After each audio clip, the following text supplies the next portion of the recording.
तो फिल्म की शुरुआत होती है एक डेबी नाम की लड़की से, जिसे अपने घर की सफाई करने पर उसे एक ओएजा बोर्ड मिलता है, जिसे देखकर उसे अपने बचपन के दिन याद आ जाते हैं जब वो अपनी फ्रेंड ली के साथ इसके साथ खेला करती थी। बचपन में डेबी ने अपनी फ्रेंड को बताया था कि इस बोर्ड के साथ स्पिरिट से कांटेक्ट किया जा सकता है और इस गेम को एंड करते हुए हमेशा गुड बाय बोलना जरूरी है। अभी वो इस बोर्ड को देख ही रही थी कि उसे लिन की कॉल आ गई। लिन से मिलने से पहले उसने इस ओएजा बोर्ड को जला दिया और खुद बाहर आ गई। लिन असल में उसका इंतजार कर रही थी कि वो दोनों मिलकर फुटबॉल मैच देखने के लिए जाएंगे, लेकिन डेबी ने ये कहते हुए मना कर दिया कि अभी मेरे पेरेंट्स घर पर नहीं हैं और कुछ ही देर में वो वापस आ जाएंगे, इसलिए मैं आज तुम्हारे साथ नहीं चल सकती, हम सुबह को मिलेंगे। लिन उसकी बात मान लेती है, डेबी उसे गुड बाय कहती है और घर के अंदर वापस आ जाती है। ये उसका डिनर टाइम था। वो अकेली आराम से डिनर कर रही थी कि अचानक उसके बैकयार्ड का दरवाजा खुल गया।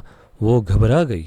उसने जाकर देखा तो वहां कोई नहीं था। वो बैकयार्ड का दरवाजा बंद कर कंफ्यूज्ड जैसे ही किचन में आई तो उसने देखा गैस स्टोव भी चल रहा था। हालांकि जब वो यहाँ से गई थी तो हर चीज बंद थी। अभी डेबी ने इस गैस स्टोव को बंद ही किया कि अचानक उसे अपने ऊपर से कोई आवाज आने लगी। जब वो ऊपर अपने रूम में गई तो उसे सही सलामत बेड पर वो ओएजा बोर्ड दिखाई दिया जिसे वो अभी जला कर गई थी। चलते हुए उसके पांव से ओएजा बोर्ड की ब्रांचेट टकरा जाती है, जिसे वो उठाकर उसके लेंस में देखती है तो हमें उसके लेंस में दिखने वाली आंख बिल्कुल सफेद दिखाई देती है, जिसका मतलब था कि अब उसे किसने पजेस कर लिया था और अब वो नॉर्मल इंसान नहीं रही। अब डेबी अपने रूम में लगी हुई फेरी लाइट्स को उठाती है और उसे अपने गले के इर्द गिर्द लपेट लेती है, जिसके बाद फर्स्ट फ्लोर से जंप करके वो अपने आप को फांसी देकर अपनी जान ले लेती है। सुबह होने पर हमें डेबी की फ्रेंड लिन को दिखाया जाता है, जिसे उसकी मॉम ने शॉकिंग न्यूज दी थी कि उसकी बेस्ट फ्रेंड डेबी, जिसे वो रात ही मिलकर आई थी, वो अब इस दुनिया में नहीं रही।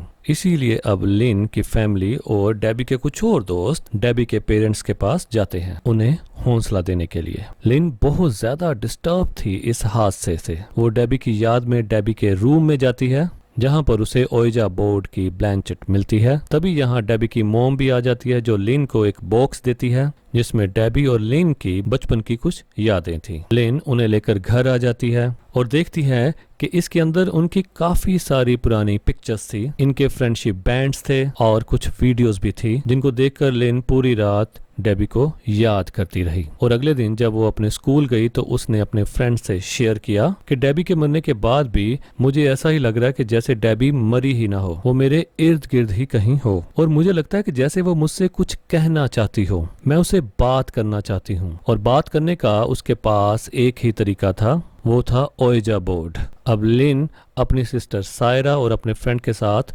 ओएजा बोर्ड ट्राई करने का डिसाइड करती है ताकि वो डेबी से बात कर पाए। ये लोग उस गेम को डेबी के घर ही खेलने का डिसाइड करते हैं क्योंकि डेबी के वहां पर होने के चांसेस ज्यादा थे। अब लिन उसके कमरे में जाकर वो ओएजा बोर्ड और ब्लैंचेट उठा लेती है, जिसके बाद वो सभी लोग गेम खेलना स्टार्ट कर देते हैं। सभी ने अपनी फिंगर ब्लैंचेट पर रख दी थी तो इस पर ये सभी लोग सवाल करते हैं कि अगर हमारे अलावा यहाँ पर कोई और चीज अवेलेबल है तो वो अपनी मौजूदगी का हमें एहसास करवाए। पहले तो कुछ भी नहीं होता, लेकिन एकदम से ब्लैंचेट यस पर मूव हो जाती है, यानी इसका मतलब कोई यहाँ पर था। इसके बाद ब्लैंचेट मूव करते हुए हाय फ्रेंड्स बनाती है। मीन जो भी चीज यहाँ पर थी वो इन सबको कह रही थी हाय फ्रेंड्स। अब इन्होंने सवाल किया कि तुम कौन हो, तो ब्लैंचेट डी पर मूव हो गई, जिससे इन्हें लगा कि वो डेबी ही है। इन्होंने डेबी से अपने दिल की बात कहना शुरू कर दी कि वो डेबी को बहुत याद करते हैं। इसके बाद ये लोग भी गुड बाय कह देते हैं और ब्लैंचेट भी दोबारा से गुड बाय पर आ जाता है, जैसे वो सोल वो स्पिरिट भी इनसे गुड बाय कह रही हो। गुड बाय पर आते ही इनके घर की लाइट जा चुकी थी। ये लोग बहुत ज्यादा हैरान हो जाते हैं कि एकदम से लाइट कैसे चलेगी। लिन और उसके दो साथी मोबाइल की फ्लैश लाइट लिए मेन स्विच को चेक करने जाते हैं। लिन इसी टाइम जब चलते हुए किचन के पास से गुजरी तो उसे वहां पर स्टोव जलता हुआ दिखाई दिया। अभी उसने स्टोव बंद ही किया था कि उसके आगे चलने वाला पीट बहुत जोर से चिल्लाया। उसके सामने शीशा था। ये जब उसके पास आए तो उन्होंने पूछा क्या हुआ तुम्हें, तो पीट ने बताया कि मैंने अभी अभी शीशे में किसी की परछाई देखी और तभी किसी ने मुझे पीछे से धक्का दे दिया। मेरा हाथ शीशे पे लगा और मैं जख्मी हो गया। ये सब जो हुआ वो बहुत ज्यादा डरा देने वाला था। इसीलिए ये सब फौरन इस घर से बाहर निकल आए और अपने अपने घर चले गए। लेकिन आज के बाद से सभी के साथ अजीबो गरीब काम होना शुरू हो जाते हैं। जैसे इनका एक दोस्त ट्रैवल जब कहीं जा रहा था तो एकदम से उसके सामने एक ट्रॉली आ गई जिससे उसका एक्सीडेंट होते होते बचा। फिर अचानक उसके सामने दीवार पर हाय फ्रेंड लिखा हुआ आया। दूसरी तरफ जब इनकी दूसरी दोस्त इसाबेल अपने घर जाने लगी, यहाँ तक कि पीट को भी अपने सामने हाय फ्रेंड लिखा हुआ दिखाई दिया। यहाँ लिन को भी अपने डेस्कटॉप पर हाय फ्रेंड लिखा हुआ दिखाई दिया और ये सारे अलग अलग बहुत ज्यादा परेशान हो गए। सुबह जब ये स्कूल में मिले तो इन्होंने अपने साथ होने वाले इन इंसिडेंट्स को एक दूसरे से शेयर किया और इन्होंने बात की कि लगता है डेबी इन सब से कुछ कहना चाहती है। तो इन्होंने फैसला किया कि जल्दी ही वो ओएजा बोर्ड वाली गेम दोबारा खेलेंगे ताकि वो डेबी से बात कर सकें और जान पाएं कि आखिर वो कहना क्या चाहती है। अब ये डिसाइड करने के बाद रात को सारे दोबारा डेबी के घर आ जाते हैं। उसी डाइनिंग बोर्ड पर दोबारा ये लोग ओएजा बोर्ड सेट करते हैं और अपनी फिंगर्स रखकर बैठ जाते हैं। सबसे पहले इन्होंने सवाल किया कि अगर डेबी तुम हमारे पास हो तो कोई इशारा दो, और ये कहते ही उनके सामने वाले चेयर्स सरक जाते हैं। ये लोग घबराए नहीं और उन्होंने दूसरा सवाल किया कि क्या तुम डेबी ही हो। तब ब्लैंचेट एकदम से नो की तरफ मूव हो गई, यानी वो डेबी नहीं थी। ब्लैंचेट डी और जेड की तरफ मूव होता है, यानी ये जो भी स्पिरिट थी उसका नाम डी और जेड से बन रहा था। इसके बाद तेजी से ब्लैंचेट एक के बाद एक लेटर पर मूव होना शुरू हो जाती है और ये लोग देखते हैं कि ब्लैंचेट की मदद से स्पिरिट ने लिखा था रन मॉम इज कमिंग, के भागो मॉम आ रही है। उसके ये कहते ही उनका ओएजा बोर्ड हवा में उड़ जाता है।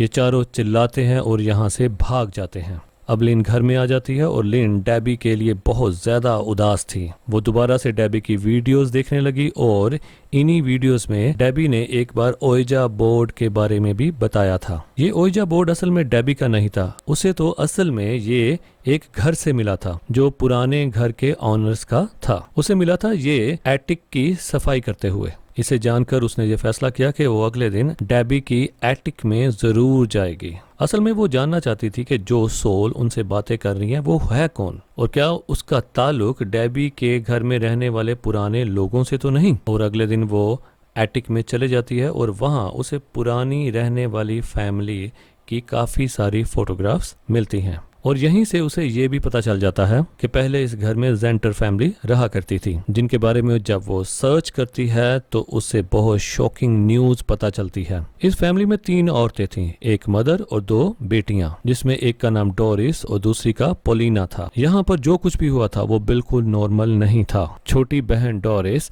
एक बहुत अजीब तरीके से इस घर से गायब हो गई थी और पूरी दुनिया से आज तक उसका कोई भी सुराग नहीं मिला। जबकि उसकी बड़ी बहन पोलिना को उसकी मॉम के मर्डर के जुर्म में गिरफ्तार कर लिया गया था और जब उसे रिहा किया गया तब उसे मेंटल हॉस्पिटल में छोड़ दिया गया। अब लिन पोलिना से मिलने का फैसला करती है ताकि वो जान पाए कि आखिर उस घर में चल क्या रहा है। वो पोलिना से मिलती है और उनसे ये जानने की कोशिश करती है कि आखिर उस घर में ऐसा क्या है जिससे उसने बात की। पोलिना ने अपनी फैमिली का बैकग्राउंड बताना शुरू किया। असल में उसकी मॉम ऐसे ही बहुत से स्पिरिचुअल रिचुअल्स किया करती थी जिनसे वो स्पिरिट से कांटेक्ट कर पाए। एक वक्त में वो सिर्फ अपने हस्बैंड से ही कांटेक्ट करना चाहती थी, लेकिन बाद में उन्होंने अपना ये बिजनेस बना लिया। उन्हें एक ऐसा मीडियम चाहिए था जो स्पिरिट्स की आवाजें उन तक पहुंचा सके। इसलिए उसकी मॉम ने डोरिस को यानी अपनी छोटी बेटी को उन स्पिरिट्स के साथ कनेक्ट कर दिया और फिर स्पिरिट्स उसकी आवाज लेकर बोलने लगी। स्पिरिट्स की आवाजें पहले तो उसकी मॉम की बहुत मदद करती रहीं, लेकिन फिर एक दिन ये आवाजें कंट्रोल से बाहर हो गई। उसकी मॉम जब इन आवाजों पर कंट्रोल नहीं कर पाई तो उन्होंने डोरिस के होंठ ही सी दिए ताकि डोरिस कुछ बोल ही ना सके और उनका स्पिरिट से कनेक्शन बने ही ना। लेकिन उनके ऐसा करते ही वहां बहुत कुछ गलत हो गया।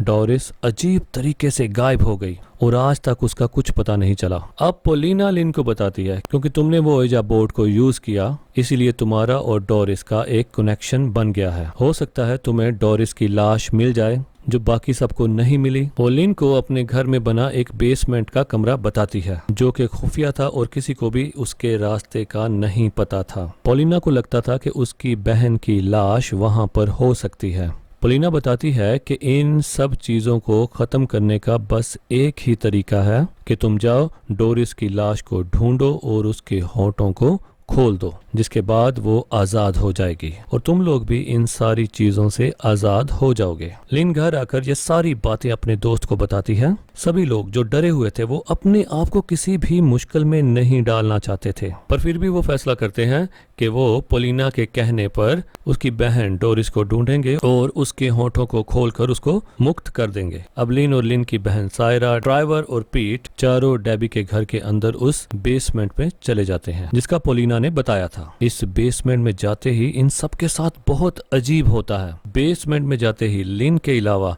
बाकी सभी के ऊपर किसी ने हमला कर दिया। वो सब बेहोश हो गए। ये असल में डोरिस की मॉम थी, जिनकी भी मौत यहीं पर हुई थी। लेन अब इस लेडी से बचते हुए आखिर उस जगह तक पहुंच जाती है जहां पर डोरिस की लाश थी। उसके होंठ अभी भी सिले हुए थे। लिन ने जल्दी से उसके होंठों पर लगे धागे को काट दिया और यहाँ से उसकी मदर की सोल आजाद हो गई। इस दुनिया से ही वो चलेगी अपनी सोल्स वाली दुनिया में। एक मुसीबत तो खत्म होगी, पर ये लोग ये नहीं जानते थे कि एक मुसीबत के खत्म होते ही इन्होंने दूसरी मुसीबत को मोल ले लिया था। डोरिस के होंठ खुलने की वजह से अब डोरिस को सोल की आवाज मिल चुकी थी।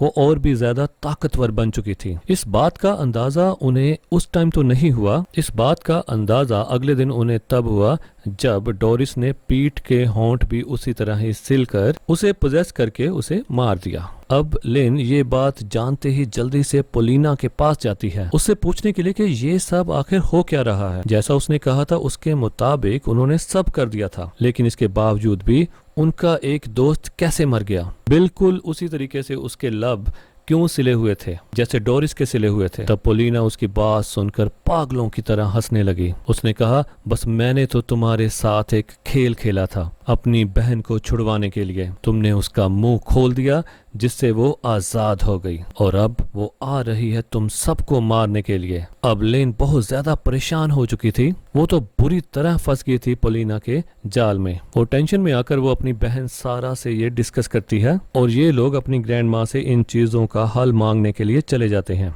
सबसे पहले वो अपनी सारी स्टोरी ग्रैंड माँ को बताती है कि किस तरह ये सब स्टार्ट हुआ था, लेकिन अब ये लोग बुरी तरह फंस चुके थे।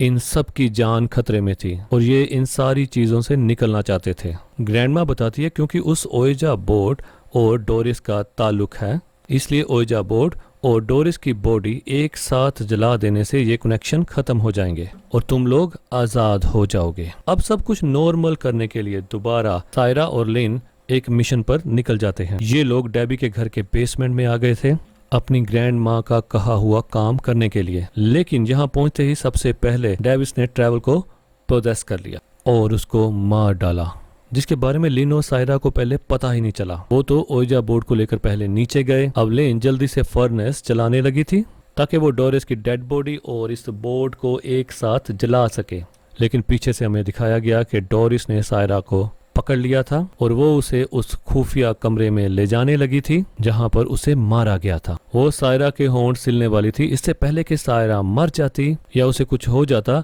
लिन के दिमाग में एक आइडिया आता है। वो जहां बैठे ओइजा बोर्ड गेम खेलने लग जाती है क्योंकि वो जानती थी कि इस बोर्ड के जरिए आसपास की सोल्स को उसके पास आना ही पड़ता है। उसका ये प्लान वर्क भी किया और उसकी गेम स्टार्ट करते ही यहाँ पर डोरिस भी आ गई।